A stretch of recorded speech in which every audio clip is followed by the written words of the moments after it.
En tant que professionnel de la santé publique, il se peut que vous utilisiez bien des sources de renseignements pour orienter vos décisions sur les programmes et services de santé publique. Dans bien des cas, les renseignements passés en revue sont plutôt trop nombreux que trop rares. Alors, comment allez-vous décider de ceux que vous examinerez en premier? Peut-être que vous avez appris que les examens systématiques constituent une bonne source de renseignements.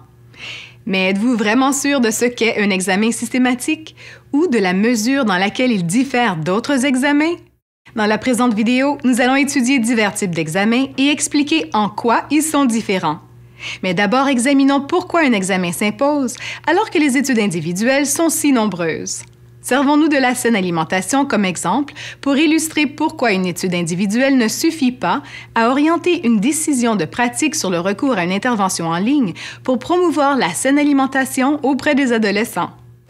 À l'heure actuelle, il existe des milliers d'études individuelles sur la promotion de la saine alimentation.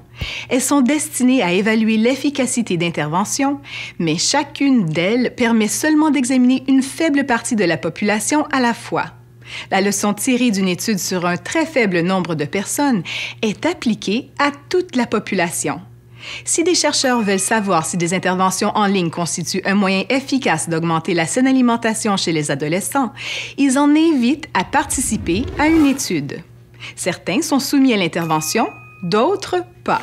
Les participants sont alors comparés dans le but d'établir si, au chapitre de la saine alimentation, il existe un écart entre les deux groupes avant et après l'exposition à l'intervention. Autrement dit, les chercheurs tiennent pour acquis que la leçon tirée de l'étude sur un faible nombre de personnes vaut pour tous les adolescents. Cependant, j'ai la certitude que vous songez à des cas où deux études individuelles sur un même sujet ont donné des résultats différents. En fait, il arrive que des études soient totalement contradictoires. Vous vous êtes peut-être demandé pourquoi des études sur un même sujet donnent-elles des résultats aussi différents? Les raisons peuvent être nombreuses, mais l'une des principales est la suivante. Chaque étude porte sur un groupe de participants distinct. Dans notre exemple, 5 études servant à évaluer des interventions en ligne visant à promouvoir la saine alimentation portent sur 5 groupes différents d'adolescents. Il se peut que les groupes diffèrent à bien des points de vue, par exemple l'ethnicité, les habitudes alimentaires, le statut socio-économique ou le niveau d'activité physique. Ces variations risquent d'influer sur l'efficacité d'une intervention et pourraient signifier que les études nous donnent 5 résultats différents.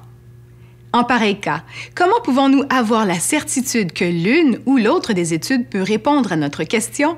Comment saurions-nous quels résultats d'études pourraient s'appliquer à notre population? Les politiques et les décisions en santé publique devraient reposer sur toutes les études qui existent plutôt que sur une seule. Combiner les résultats de toutes les études individuelles nous donnera une meilleure idée de ce qui devrait arriver si nous devions exposer tous les adolescents de notre population à une intervention.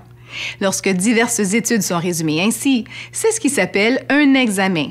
Cependant, il existe bien des manières de résumer des résultats de recherche provenant d'études individuelles. Et les moyens employés influencent la mesure dans laquelle nous pouvons être convaincus que les résultats présentés sont tout à fait exacts. Alors, commençons par la forme d'examen la plus élémentaire, l'examen documentaire. Un examen documentaire est la synthèse de plusieurs études. Il ne suit pas nécessairement la manière dont elles ont été trouvées, incluses ou combinées de façon définie ou systématique. Dans le passé, les examens documentaires étaient considérés comme une pratique standard lorsqu'il s'agissait de résumer diverses études.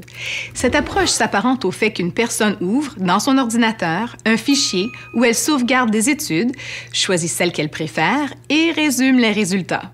Ce genre d'examen est susceptible d'être trompeur car les résultats risquent d'être très biaisés. Par exemple, si je crois que les interventions en ligne constituent un moyen efficace de promouvoir la saine alimentation auprès des adolescents, mon fichier inclura probablement des études qui le démontrent. Un examen fondé sur ces études aura tendance à pencher en faveur de ma croyance. Par conséquent, s'ils ne suivent pas la manière dont les études ont été trouvées et incluses, les examens documentaires ont une valeur limitée lorsqu'il s'agit d'orienter la pratique en santé publique. L'examen systématique représente un processus plus méthodique de synthèse des données probantes. La collaboration Cochrane, organisation internationale qui procède à des examens systématiques, définit ceux-ci comme des recueils de toutes les études pertinentes destinées à répondre à une question de recherche précises. Il repose sur des méthodes explicites et systématiques qui sont choisies dans le but de réduire au minimum le biais, fournissant ainsi des constatations plus fiables, d'où des conclusions peuvent être tirées et des décisions prises. Alors, qu'est-ce que cela signifie en réalité? Revenons à notre question sur la saine alimentation pour le découvrir. Souvenez-vous de notre question. Les interventions en ligne constituent-elles un moyen efficace de promouvoir la saine alimentation auprès des adolescents? Examinons les étapes qui sont suivies pendant un examen systématique pour y répondre. Tout d'abord, une recherche exhaustive est menée pour trouver toutes les études pertinentes. Ensuite, celles-ci sont examinées dans le but d'établir si elles concernent la question. Celles qui sont jugées pertinentes sont incluses dans l'examen systématique et les autres sont exclues. Les études pertinentes sont ensuite évaluées indépendamment par au moins 2 personnes, lesquelles déterminent dans quelle mesure elles ont été bien menées. Les résultats obtenus sont enregistrés sous forme de tableau. Les données sur les caractéristiques importantes comme le nombre de participants et leur âge, les interventions auxquelles ils ont été soumis et les mesures de résultats sont alors extraites de chaque étude, toujours indépendamment, par au moins 2 personnes, puis organisées sous forme de tableau.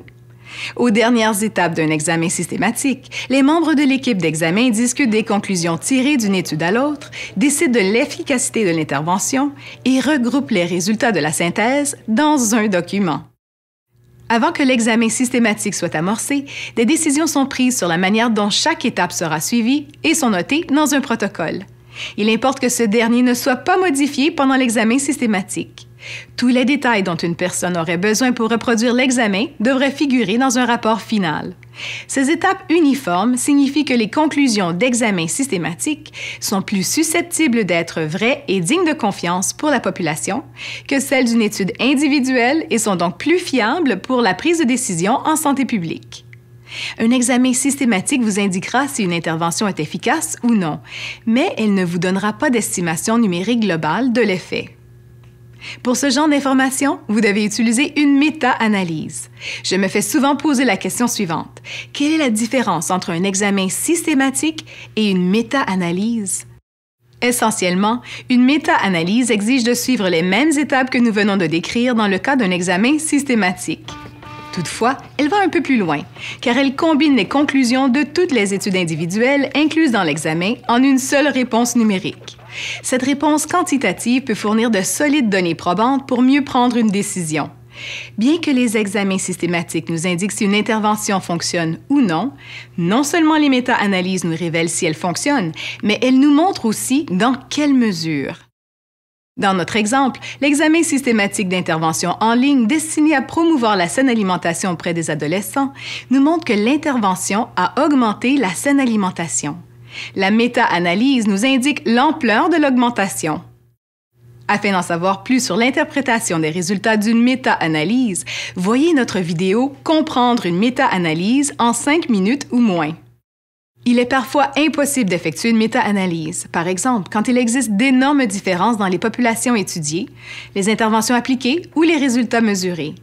En pareil cas, il est insensé de combiner toutes les conclusions en une seule réponse.